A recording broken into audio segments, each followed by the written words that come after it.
Do we call this episode 11, or is it just like a? I think we do. We'll call it 10.5. Ooh, 10. I like that.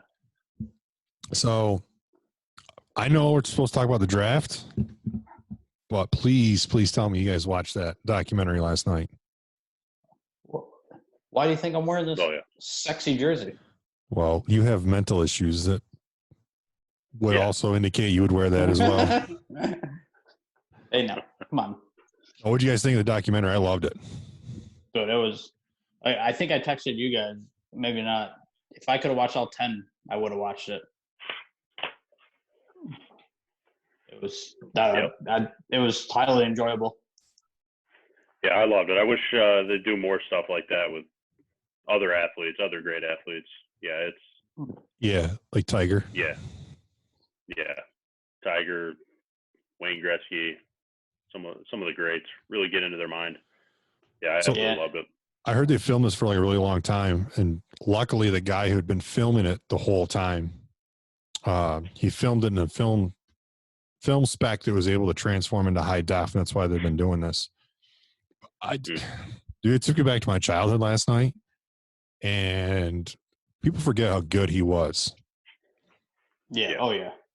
I mean, last week we talked about it, and I said, well, there's the whole LeBron-Kobe debate, and Jordan and I always said we should just not debate, let's appreciate. But damn, I watched that last night. I was like, it's Jordan.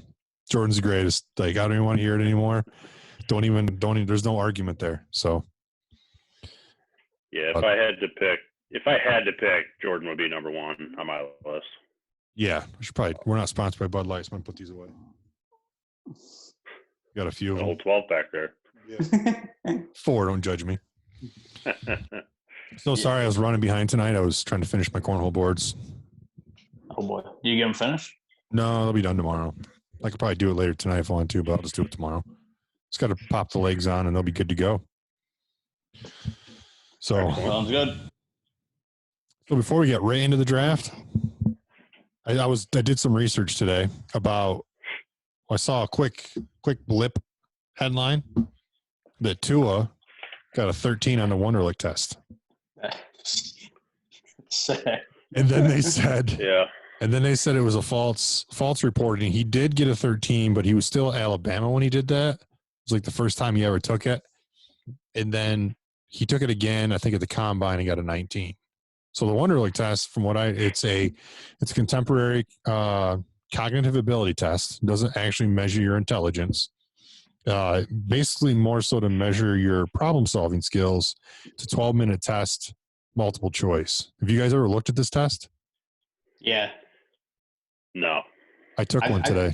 I've taken it a few times, a few years ago. I got a 39 today on the Wonderlic test. So I don't think I've ever been below 35. Yeah, it's really just process of elimination, some common sense, ruling out answers. If you know how to take a test, it actually makes it easier. But I want to hear this. Let me ask the hypothetical, obvious question here. You've got a 35 and a 39. Does that make either of you a better NFL quarterback than Tua? Nope. Yes. No, that's a great point though, because that's the argument. Is Richard Sherman said, well, most of these guys don't care.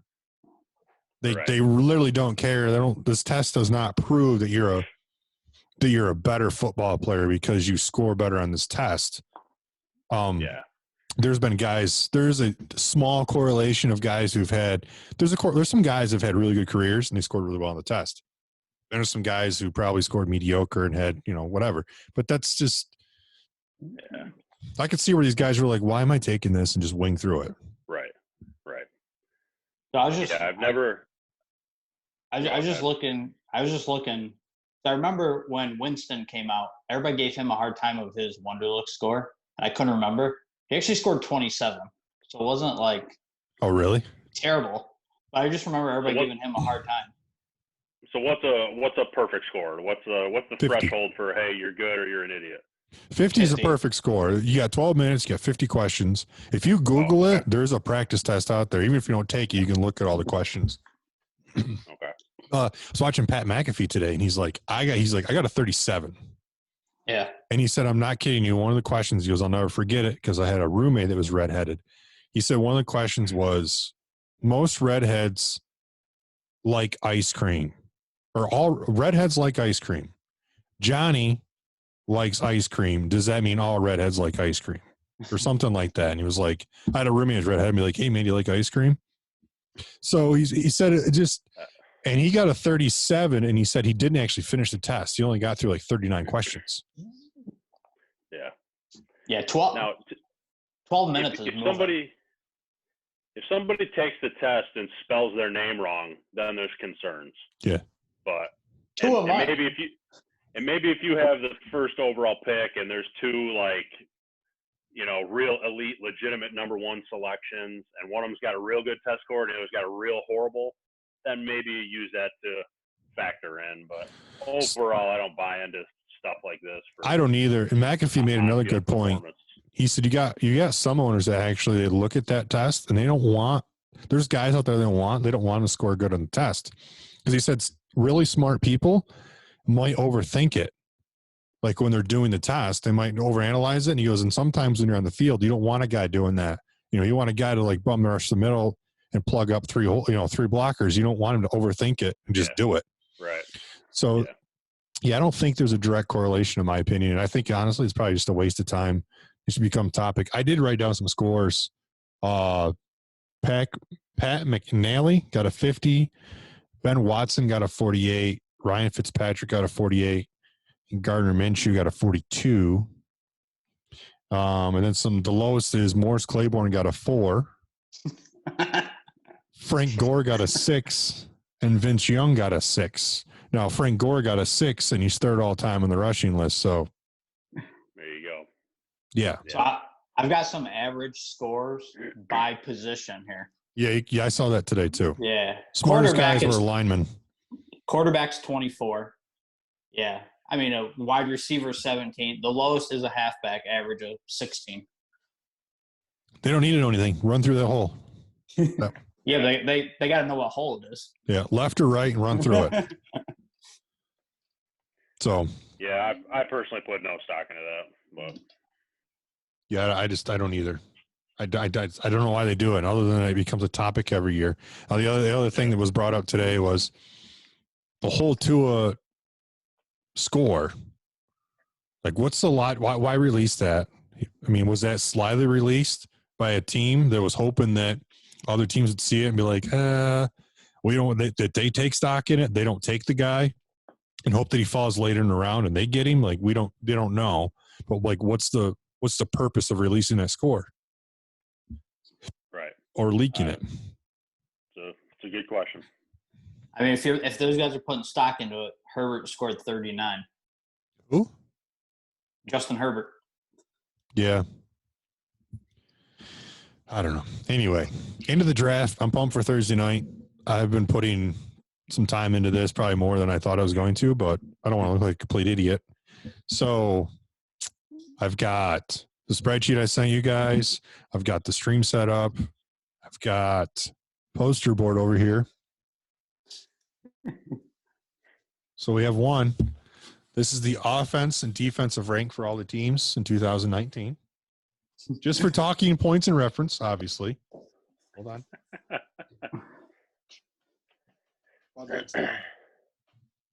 This guy's been doing work.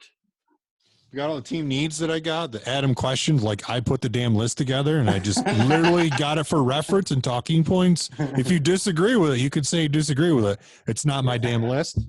I did 10 mock drafts today, and I was shocked at some of the picks. Obviously, I only looked at the Bills one. Started this, didn't finish it, but this is the mock draft from ESPN 4.0, round 1 and 2, so that we can see how right they actually were.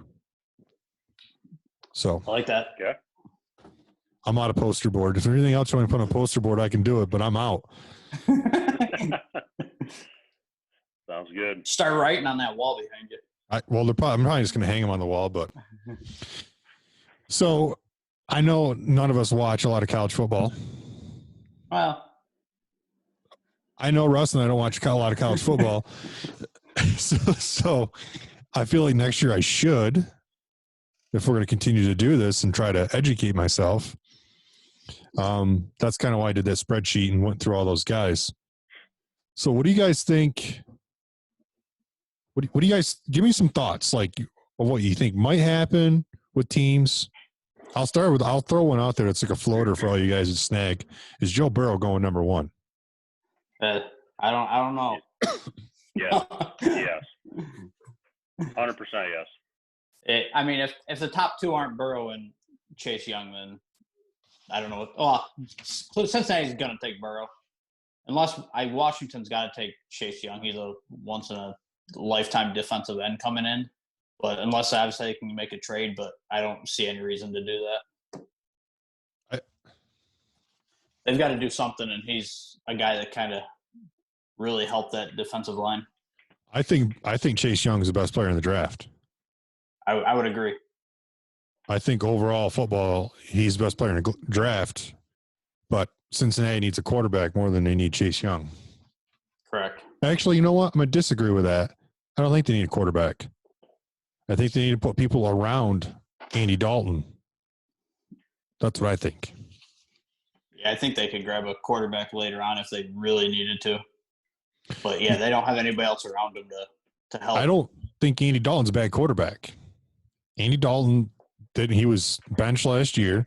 He didn't have weapons around him. A.J. Green sat out the entire year. I don't think Chase Young going to Cincy is a bad thing. I mean, I don't think Andy Dalton's the problem. So replacing Andy Dalton, I get looking forward to your future, but I don't know. If you have a shitty year with Andy Dalton, there's other quarterbacks coming out next year. There's no guarantee with Burrow. Right. Yeah, and obviously that's a big thing is, Dalton obviously he's getting to the end of his career. He may have, I don't know, 3-4 years left, I'm guessing. But they've got to. If Burrow's said multiple times he hasn't had a losing record since he was like 8. Yeah. But him going there is not going to make them a above 500 team. They need so many other pieces. I think if you play those seasons twice, everything's status quo, you have a better record than Andy Dalton to do Joe Burrow. Yeah. Side by side, I think you come out better with Andy Dalton to do Joe Burrow. You got to remember, though, so when I had that roundtable, we talked about how we thought free agency was slow. I guess it's slow. And then I did some research of open free agents right now. Free agency really hasn't been that slow. Nothing just been real official because of the current situation. People have not been able to travel for physicals, sign their contracts. I went through a list that was posted of the top 100 free agents, and this was the list. Cam Newton, Jadeveon Clowney, Jameis Winston, Jason Peters, Carlos Hyde, Jordan Reed, Michael Kendricks, and then newly released today was Marquise Lee from the Jaguars. Those were all the people on the top 100 list not signed somewhere. Everybody else had something either signed or getting ready to be signed once they can do a physical and can sign that contract. Yeah, and I don't know. Obviously, it feels different for us being Bills fans is because the Bills made quite a few moves. Yeah. But I think there are some teams that have only made like 1 or 2 moves, it feels like. But so for some teams, some fans, it probably feels slow. But obviously for the Bills, it's, as you can see, the You Dig shirt here hanging up. I do. But yeah, I think obviously free agency has been good for the Bills, so it'll be interesting.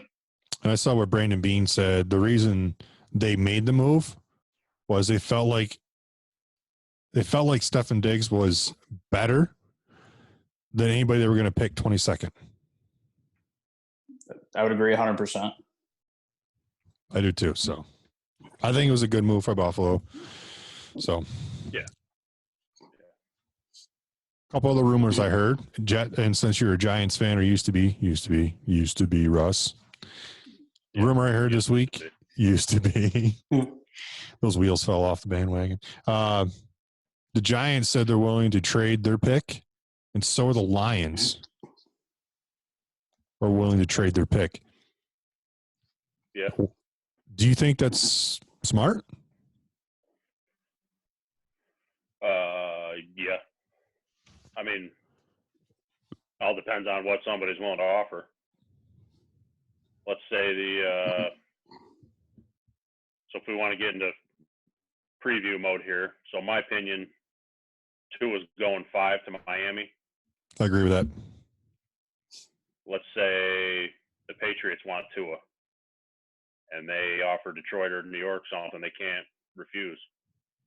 Then, yeah, it's a tough question to answer without knowing the return they'd be getting. But right, yeah, and I think no, for sure.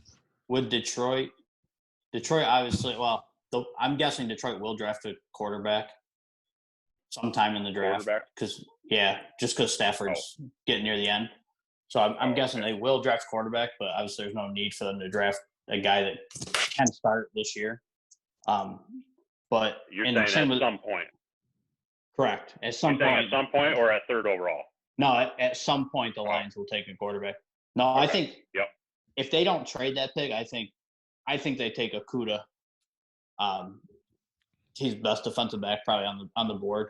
And obviously with Slay leaving, I think he's their pick unless they get some package that they can't turn down, like Russ just said. And same with the Giants. I think they just need probably an offensive lineman is where they need to go. And so they could trade down, get a couple extra picks, and take a lineman at 10th or whatever. According to the reports, the Giants need an offensive tackle, offensive line, a linebacker, and an edge rusher, defensive end. So I could see them trading that pick because there's just not a lineman in the draft worth the third or fourth pick in the draft. It's just not there. And same with the Lions. It says the Lions need a cornerback. Obviously, Slay left, and they need some defensive help. Same thing. You can find guys later on down the draft that are worth trading that pick for. And I don't think the Giants, especially the Giants don't need that pick. They don't need that third pick because you've already come out and said Danny Dimes is our guy. He's going to be our quarterback. It's not like you're going to get a quarterback. You don't want to start that over again next year. So there's nothing you're going to pick at 3 or 4 that's going to get you any better than I think you'd be better off trading a pick. It'll help you long run. Yeah, I agree with that. And like I said, I think, in my opinion, Tua is the wild card in the top of this draft. So, because I would argue the reverse of it, it's not worth trading up to get an offensive lineman, right? Right. So, I think it all depends on whether somebody wants Tua, believing that Miami is taking him at 5. Are they willing to trade up to get ahead of Miami? So I obviously sent you guys a couple of questions. This kind of leads us into the one question I did send you guys. I'm actually going to change it just a tad after looking at some of the mocks. Will Tua go before? I got 4.5 as the over/under. Will he go be the 4th pick or higher, or will it be 5 or later? So I think the smart money's 5 or later because the Giants don't need a quarterback. Skins aren't going to take him. Bengals aren't going to take him. Knowing what we know now, my answer is 5 or later. But of course, we don't know trades. Yeah. Projected right now is Mel Kiper's got actually Tua going 6 to the Chargers, and Justin Herbert going to the Dolphins. So I think both those teams trade up. I think they'll try to get in front of each other for Tua. Really? I think Tua and Herbert will go 5 or prior. I think there'll be 3 in the top 5 quarterbacks. I think Tua's a good quarterback. I don't think he's worth trading up for or taking top 10. I don't either, but I think as soon as one team makes that trade, say the Lions make a trade. If a team trades up for 3, right after another team's going to try to trade up just to take Herbert because they don't want to sit back and wait. So that's why I think there'll be 3 quarterbacks in top 5. So I think Herbert's a good pickup, and the other person I like is Jake Fromm from Georgia. I think he'll be longevity and career-wise, second, third round. He'll be a better quarterback, though, in my opinion, long term than Tua. Put it on the record. Yeah, and same with that Jordan Love out of Utah State. Yep, he's got. He doesn't. Tua plays for Alabama. Let's be honest. Like he played at Alabama. That's the draw. So all everybody talks about is Alabama and Tua's game where he may help make the comeback. But I don't think he's a bad quarterback. I just don't know if his injuries concern me. He had way too many injuries in college. It wasn't just the hip. He had multiple ankle surgeries, and he just I don't know. He would worry me. Yeah, obviously with teams not being able to go check out guys, obviously they probably sent videos of Tua doing workouts, but you're not going to send a video of him gimping around. So, I heard he failed the physical. I mean, it wouldn't surprise me. Yeah, I heard he failed the physical. I don't know how true that is, but I heard he failed the physical. According to sources, he failed the physical. Yeah. Yeah. I would think coming off major hip surgery, less than 4 or 5 months ago, you'd almost automatically fail physical. Yeah. So, right now. Yeah, 100% agree. So another question I sent you guys, receivers taken in the first round, 5.5, over, under. So I've seen a lot of names and different. I think there's four main names I've seen in the first round. That's Lamb, Ruggs, Jefferson, and Judy. But that fifth guy, and this kind of goes back to my 3 quarterbacks in top 5 too. I think if a fifth receiver goes, Ayuk to Minnesota. Yeah. They need a receiver. They got rid of Diggs. Basically, Minnesota and Buffalo traded. Buffalo said, we'll take Diggs. We can't get anybody better at 22nd. Minnesota said, all right, we're done with Diggs. We're going to take our chances at 22nd and get a wide receiver. Yeah. I'm guessing there's going to be 7 receivers in the first round. So, like I said, I think once some guys go, I think teams are going to feel like they need to trade up to take the receiver they want. So I think there's some good receivers late after those top 4. Mims out of Baylor, T. Higgins, the kid out of Colorado. So I think there's some guys out there that teams may try to trade up for, and because you don't have to trade a lot to get into the end of the first round. So some teams you may see try to trade into those final few picks. I think San Fran makes a move. They don't need all their picks in the first round. I think they got 1 or they got 2. 2. They got Indy's first pick. Pick. 2. They got 13 and 31. I think they make a trade somewhere because they don't need that pick. Right. That's why I was wondering. Those teams late, you see it a lot, almost every year. Those teams in like the last 4 picks of the first round tend to trade out because they don't really need anybody. And if you can trade back and get an extra pick and you trade back, 10 spots, it's not going to hurt them. Does anybody trade a first rounder for Odell Beckham Jr.? I was going to ask that. Do you think I think he moves on draft day. Yeah, I think he moves somewhere. I mean, I think there's a good chance he moves, but I do not give up a first round pick for him. I just find it hard. I mean, don't get me wrong. The guy's, I don't know. I don't know what the guy is in the locker room. They say he's not a good fit for Mayfield. I think if you put him in the right, like any other good player like that, if you put him in the right situation where he has people that complement him around him and he's in a offensive system that like benefits to him, then I think he could definitely thrive. And a good quarterback guy. He's got to have somebody he clicks with and can hit him. And like we talked about before with the Browns is, okay, if the Browns don't have a good year this year, do you get rid of Baker? Do you go full rebuild? I mean, they rebuilt. They got Baker. They got Odell. They got Jarvis Landry. They had some good players. They got 2 good running backs. And they didn't win last year. They didn't do shit, and they definitely didn't meet expectations. So if you decide, do they decide if they have to move? If they move Odell, then they're deciding we're rebuilding again. And you give Baker 1 more year, and you end up either trading him and cutting your ties, or if you keep Odell, then you keep him for the year and you give it another shot. And if that roster doesn't work, then I think everybody goes. Just my personal opinion. Yeah. Yeah, they've got if they don't get to 500 this year, that team will get blown up again. Mm-hmm. I don't know what else you do at that point. They've got a ton of talent on offense, and they don't do a thing with it. Yeah, I think they have the Browns projected to take an offensive tackle, which they need. Right. I don't think Baker was mainly to blame last year for their offensive woes. I mean, it always looked like they were playing a man down on the offensive line trying to block. It was awful. So is Kareem Hunt gone, or is he still there? He's still there.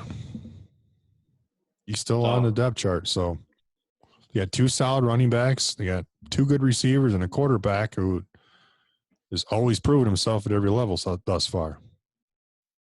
Yeah. Oh, yeah. I don't know. It'll be interesting. Obviously, there's a lot of teams that need stuff. So I think there will be quite a few trades Thursday night, but obviously we'll wait and see. But I think Russ and I are going to be drunk eating pizza. So make it even better. Yeah.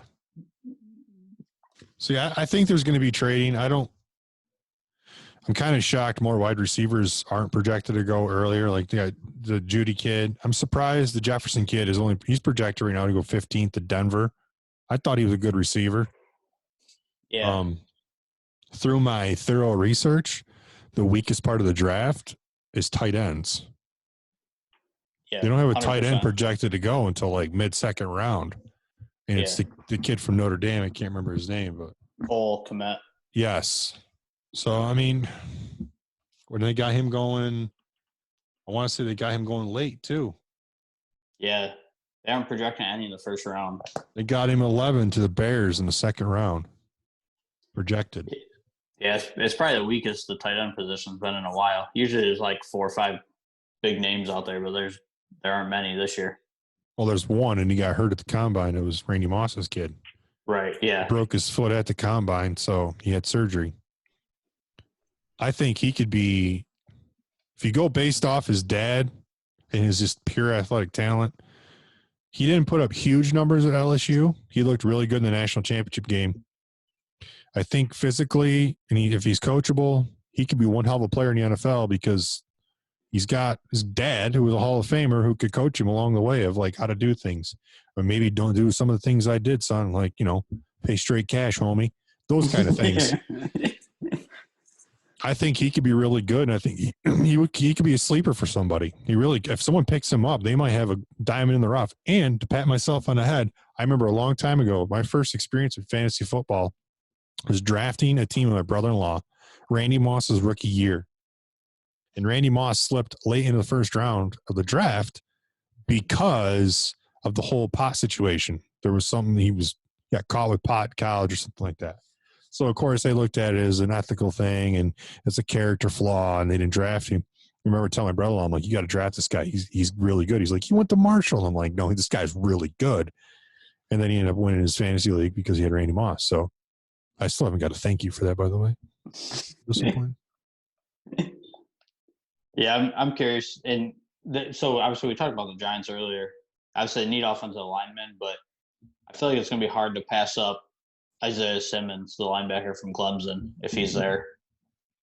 I don't know. What do you run, like a 4.37 at the combine for a linebacker is crazy. That's going to get interesting because that is the projection for him is to go fourth to the Giants. And do they want him or do they trade it? Right. Yeah, and obviously you need to protect Jones, but at the same time, Simmons could be all over the field, and I think they're a little weak at linebacker anyway. So it'll depend what their GM's got on the board, but I think either pick is probably good. Offensive lineman. I think if they want offensive lineman, I think they'll trade back. If they truly want Simmons, I think they'll stay there. Right. Yeah, it's interesting. 3 and 4 could get really interesting because they don't have those tricks. Those picks could get traded, I think. Yeah. So I think 3 and 4 will be traded when it's all said and done. Bud Light burp, sorry. Man. Well, I don't really have anything. We got any other questions for us? Because I Yeah, I feel like Thursday night I'm going to fly by the seat of my pants with what info I have and just react to what's going on. I don't know about you, Russ. I'm just winging it because I don't watch much college football, so buckle up. I can't wait. So, well, obviously, being Bills fans, where do you think they go first round? Or first pick, sorry. First pick. Second round. So, my honest opinion of Buffalo right now is they need a running back. So, they need a running back with Singletary. I was going to say, and I've seen that rumored. I think if he's available, they take J.K. Dobbins from Ohio State and go with Singletary and Dobbins, kind of a two-headed monster in the backfield. Yep, and there's the other rumor that Leonard Fournette's out there looking for a home. We'll talk about. I got questions about Fournette, but yeah, I think running back is big. So I just ran another mock draft while we were sitting here. So I've ran 11 today. Actually, 6 of them had the Bills taking Cam Akers, either in the second or third round, which I think there's no chance he gets to pick 86 in the third round. But and then the one I just ran actually had him taking Jonathan Taylor from Wisconsin in the second round. And a couple I had a receiver, that Michael Pittman from USC. Obviously, he's a bigger guy, which they don't need obviously a smaller guy. But I mean, I don't know how you 4 receivers is obviously I've got 3 really good receivers, so depth is always good, and Pittman's young, and obviously Beasley and Brown probably won't be there for a while, and Diggs, you got maybe 3 years left of them, but there were 2 years obviously with contracts. But if you go 4 receivers, you're not putting a tight end out there, so I think it's hard to take. Boyd won't be playing. What's up with that, Croft? Boyd Croft would sit on the bench. Hey, team player, baby, take a pay cut. I think Buffalo needs a running back to complement Singletary. I don't think you need to look at defense as much as they do. They lost a couple people, but they've also replaced those people. I mean, they got Mario Addison coming in from Carolina, who fits the system well. They really didn't lose much in the secondaries, and that's the other rumor I heard is they're going to take Diggs in the second round, Stefan's brother, but he's a cornerback safety. I don't think you need him. I think it's always good to have depth because I feel like those guys get hurt, and you don't know what Norman's going to do. Yeah, I mean, it really does depend on which Josh Norman shows up, but you got Norman Poyer, you got Micah Hyde. Yeah, they're veterans, but you can down the road find a safety or a cornerback. I don't think you need to draft one. I think you need to find a running back that might be your next Thurman Thomas. You don't know. It could be out there. You don't know it. Running backs to me are a dime a dozen. But yeah. And another guy they've talked about, and I think they've only linked him to Buffalo because of his dad, is Antoine Winfield Jr. Yep. So, but I don't think Diggs or Winfield will be there by the time the Bills pick. So, I don't think they'll have to choose. I think they'll be gone by then. Yeah, I don't think they trade up either for the first round. No, there's no reason for them to do that. And that's why I'm curious. I think they'll go mostly offense in the draft, which we've seen obviously in the past. They tend to go defense, but obviously that defense is strong right now. So 3rd best defense in the league last year. Who's counting? According to my stats over there. Yeah. I think they'll go. Obviously, they'll take a couple defensive guys, but they'll get some offensive line help in depth. But because those guys, obviously, a couple of guys signed are only 1-year guys, so you might as well draft a couple of guys if you can. I think the team that's going to make the biggest moves, they've made a couple, but I think they could have a really good draft day, is the Miami Dolphins. Yeah, I would agree. Dolphins have picks. They got 2 in the first round. Is 2 or 3? I thought they had 3 for some reason. Yeah, they have 3. They have 5, 18, and 26. They have 3 first-round picks. That's why I think they could package like that 5th and one of the other first and move up a couple spots if they truly want Tua. I think if you have 3 picks in a first round, you don't need Tua. You can find a good quarterback any of those picks. I would agree, but if they think Tua's their guy. The more I think about it, Tua is not anybody's guy. I can't trust his how he's not. I mean, I would agree 100%. I agree 100%. I think honestly he was a great college quarterback, and I don't always get caught up in the statistics and the size. I think he's too small. I really do. I mean, Drew Brees made it. A couple of the short quarterbacks have made it. But look at Kyler Murray. I mean, he was a hell of a quarterback in college, and he's so small right now. He has to scramble so he can see over the line to throw it. Yeah. So, just my opinion. So getting back to your other name you just mentioned, Fournette. Obviously, he's been linked to Buffalo, but I read something today. Jacksonville's been trying to trade him for over a month already. So I'm guessing they're not getting much. But I mean, I feel like he's like, obviously I don't know him, but I assume he's a cancer in the locker room, and that's probably why it's taken so long to trade him. But I don't think I'd give up anything more than a 4th-round pick for him. Right. I mean, he was drafted 4 years ago? So He had one good year. yeah. Yep. Yeah, one good year. I don't know. I just don't think I think he didn't fit the system either, and they didn't utilize him well, but right. It is what it is. Yep. Yeah, 100%. I don't know. There's a lot of names here, and I think there's names on this list that we're talking about now that we might not be talking about 2 years from now because they're irrelevant. And there's names we're not mentioning that could be relevant in 2 years. So that's the beauty of the draft. We can sit around and analyze it all we want, try to put it out there and who's going to go where and, do all the mock drafts in the world. But until we actually see who works their ass off at the next level and makes something of themselves, we don't know. Yep. I got one bold prediction for you guys. Let's hear it. While you're doing that, I'm going to try to get Dana Beers in our Zoom call. All right. Kyle Duggar, NFL Defensive Rookie of the Year next year. Is he from the TV show Meet the Duggars? No. From Lenoir-Rhyne Division II College, actually in Hickory, North Carolina. Interesting. I'm going to NFL Defensive Rookie of the Year. I'm going to call it. All right. Let's Got anything else, boys? I don't. I'm going to try to get let's try to see if we can get him in here. All right.